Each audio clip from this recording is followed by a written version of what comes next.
My name is Beth Patillo. I'm the Agritourism, Food Safety and Occupational Health and Safety Manager here at Noggins Corner Farm.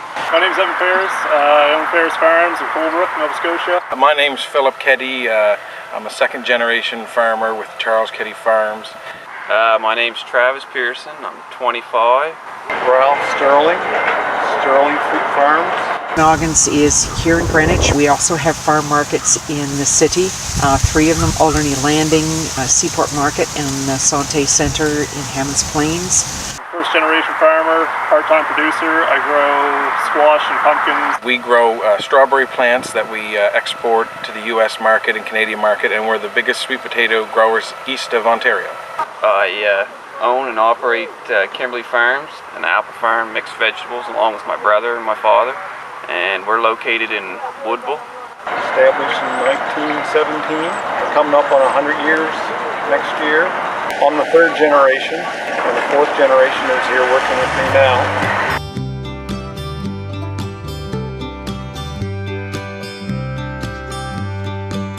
I think there are 2 challenges that Nova Scotia farmers have.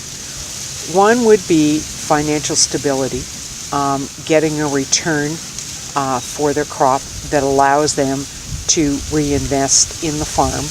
The second would be the human resource component. There are a lot of farms within Nova Scotia where the owners are in their late 50s, 60s looking to turn over the farm, but there's nobody within the family that's interested, and they haven't been able to find anybody else who is either willing to buy in or to become involved in the farm. So I think it's human resources and financial sustainability would be the 2. Some of the challenges as being a farmer that we face kind of on a daily basis is a lot with weather and trying to get everything done in a timely fashion, planted, harvested. Last week we had that hurricane blow through, and it probably knocked off 10 or 15% of my spies, and quite a bit of the big red ones, and a whole bunch of other stuff beat and banged all the jonagolds up, and everything we had left hanging on really got beat up pretty good. And if it's still on there and you hadn't got it picked off, then you're in the same situation. It's tough. And the hurricane a few years ago with the fire blight, that was really tough. It spread it around and just made it a disaster for us. I would say the environment by far is the hardest thing to deal with.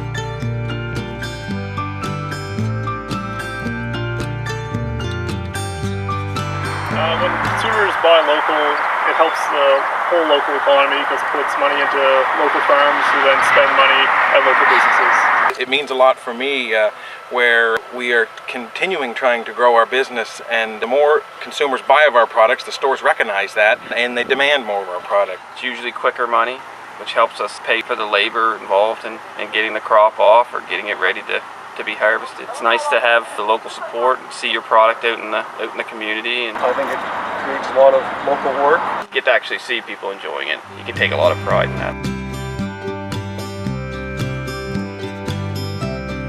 The most important thing is that if we do not feed ourselves in a crisis, the world will not feed us. And we need to understand that in order to feed ourselves, we need to sustain local agriculture, because in the event of a catastrophic weather event, an earthquake or whatever, the only people that we're going to be able to rely on are ourselves to feed ourselves. I guess the main thing is that food doesn't come from a factory. It takes a lot of work. We plant all of our crop and we work hard all year to grow it, hoping that at the end of the year that we get a good crop to harvest and that there'll be a market to sell it in. It's tough. The margins are small and we work really hard, and a lot of time, a lot of money is spent in producing their foods. Things aren't always perfect and things don't always work out good. It's a lot of risk, but there's a huge reward at the end of the year when everything goes just right. We try our best, and everybody I know that farms does that, exactly that, tries their best and does what they can.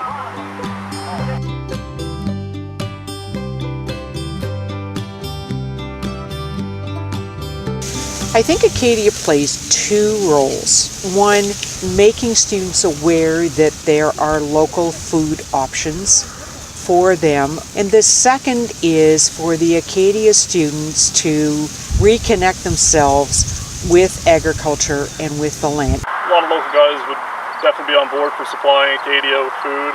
At the same time, there's probably a research aspect that the university could do as well.